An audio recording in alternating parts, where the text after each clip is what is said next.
BJP से हो क्या? जी हां, ये प्रश्न था राहुल गांधी का जब मैंने उनसे आज लगभग 10:40 पर यह सवाल पूछा कि राहुल गांधी उन परिवारजनों को क्या कहेंगे जो परिवारजन उन पुलिसकर्मियों के हैं जिन पुलिसकर्मियों पर हमला हुआ था 20 जुलाई के मार्च के दौरान। आपको बता दें कि लगभग 118 से ज्यादा पुलिस के जवान घायल हुए थे, कईयों के सर पर पत्थर मारे गए, सर फट गए कई पुलिसकर्मियों के, और आज भी कई पुलिसकर्मियों का अस्पताल में इलाज चल रहा है। जब ये प्रश्न पूछा गया तब राहुल गांधी भिनभिना गए और उन्होंने मेरे से पूछा कि क्या बीजेपी के हो। उसके तुरंत बाद मैंने उनको ये कहा कि आप हर बार इस तरह की बातें नहीं कर सकते, बार बार बीजेपी के हो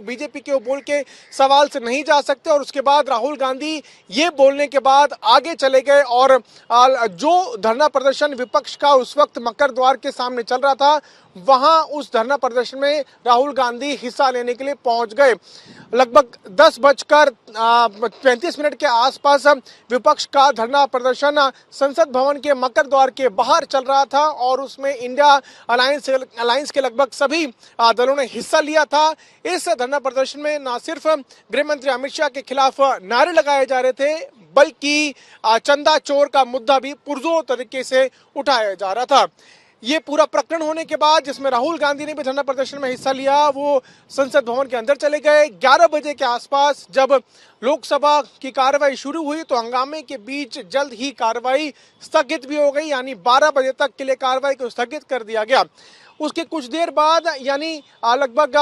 12 बजे के आसपास ही राहुल गांधी बाहर निकले संसद भवन से, और जैसे ही वो बाहर निकले फिर से मैंने उनसे वो सवाल पूछा कि उन्होंने उन पुलिसकर्मियों के ऊपर क्यों चुप्पी साध रखी है जिनके ऊपर हमले हुए, 118 से ज्यादा घायल हैं, उनकी आवाज क्यों नहीं संसद भवन में बुलंद की जा रही। ये प्रश्न इसलिए पूछा गया क्योंकि उन पुलिसकर्मियों के परिवारजनों ने आज प्रेस कॉन्फ्रेंस करके ये रिक्वेस्ट की थी संसद में बैठे जनप्रतिनिधियों से कि वो पुलिसकर्मियों के ऊपर जो हमले हुए वो मुद्दा भी संसद भवन में उठाएं। लेकिन राहुल गांधी पिछले काफी लंबे समय से जरूर ये मांग कर रहे हैं कि पैलेट गन का इस्तेमाल जिस तरह से हुआ, छात्रों पर जो पैलेट गन चलाया जाए उस पर सरकार जवाब दे। इसमें कोई दोहराई नहीं कि कई छात्र घायल हुए, कई छात्र अभी भी उनका इलाज अस्पताल में चल रहा है, कईयों को चोटें आई हैं, बहुत बुरी तरह से जख्मी हैं कई छात्र, और इस मुद्दे पर जरूर सरकार को जवाब देना चाहिए। लेकिन इसी के साथ साथ अब मांग की जा रही है पुलिसकर्मियों के परिवारजनों की तरफ से कि क्यों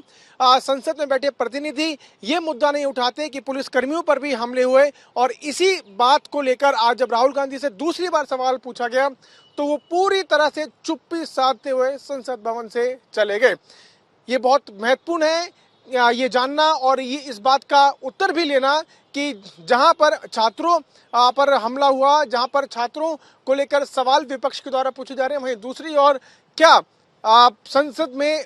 पक्ष की तरफ से या विपक्ष की तरफ से कोई भी प्रतिनिधि जो पुलिसकर्मियों पर हमला हुआ है उस पर सवाल उठाएगा या नहीं। और इसीलिए आज राहुल गांधी से जब ये पूछा गया तो पहले तो वो ये बोलते हुए नजर आए कि क्या बीजेपी से हैं, उसके बाद वो चुप्पी साधकर संसद भवन से चले गए। दिल्ली से मैं पीयूष मिश्रा, आज तक।